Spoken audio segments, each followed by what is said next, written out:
MSP की guarantee को लेकर किसानों की ओर से किए जा रहे आंदोलन के बावजूद जहां सरकार की ओर से एमएसपी को लेकर केवल जुबानी आश्वासन दिए जा रहे हैं, वहीं अब राज्यसभा सांसद दीपेंद्र सिंह हुड्डा ने सरकार की पोल खोलते हुए बताया कि 22 फसलों की एमएसपी घोषित होने के बाद सरकार की ओर से केवल 5 से 6 फसलों की ही खरीद की जाती है।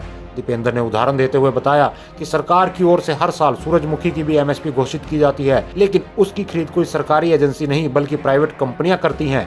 जी न्यूज के एक कार्यक्रम में दीपेंद्र सिंह हुड्डा ने बताया कि सरकार की ओर से फसल खरीदने वाली सरकारी एजेंसी एफसीआई के साथ ही खाद्य सुरक्षा बिल के बजट में भी कटौती की गई है, जिससे आने वाले दिनों में मंडियों में किसान की फसल खरीदारी में गिरावट दर्ज की जाएगी। आज 22 फसलों पे एमएसपी डिक्लेयर होती है, मगर हमारे पीडीएस सिस्टम में केवल 5-6 फसलों को सरकार खरीद करती है प्रोक्योरमेंट एजेंसी से। तो बहुत सी फसलों पे तो आज भी खरीदनी है, मगर गेहूं जो है, धान, कई ऐसी फसलें जिस पे बड़े व्यापक खरीद होती है।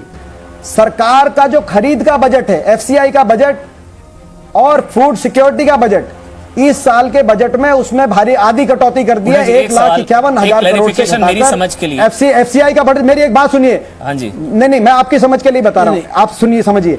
एफसीआई का बजट 1.5 लाख करोड़ से घटाकर 75,000 करोड़ कर दिया, यानी कि खरीद का बजट। सरकार अगर एमएसपी डिक्लेयर कर देगी मगर खरीदेगी नहीं, तो केवल प्राइवेट कंपनियां ही खरीदेंगी ना। तो जो प्राइवेट आप कह दो एमएसपी डिक्लेयर, आज 22 फसलों पे एमएसपी डिक्लेयर है, मगर सरकार नहीं। सूरजमुखी की एमएसपी डिक्लेयर करती है सरकार भाई, मगर सरकार उस पर खरीदती नहीं है, केवल प्राइवेट कंपनियां खरीदती हैं आज भी। तो मैं आपको ये बता रहा हूं कि अगर सरकार आने वाले समय में अगर खरीदेगी नहीं गेहूं और धान, और एमएसपी तो डिक्लेयर हो जाएगा मगर सरकार नहीं खरीदेगी। मंडियों में किसान की फसल खरीदने वाली सबसे बड़ी सरकारी एजेंसी एफसीआई के बजट में कटौती किए जाने का असर आने वाले दिनों में मंडियों में साफ तौर पर दिखाई देगा। जाहिर है कि जब एफसीआई के पास खरीदने के लिए बजट ही नहीं होगा तो फिर वे कहां से किसान की फसल की खरीद करेगी।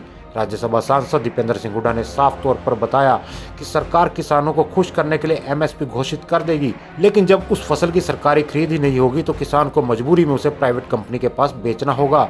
ऐसे में नए कानूनों को लेकर सरकार की मंशा भी साफ जाहिर होती है, लेकिन राज्यसभा सांसद दीपेंद्र सिंह हुड्डा लगातार सरकार के इस फैसले के खिलाफ आवाज बुलंद कर किसानों को उनका हक दिलाने में लगे हैं। हल्ला बोल हरियाणा।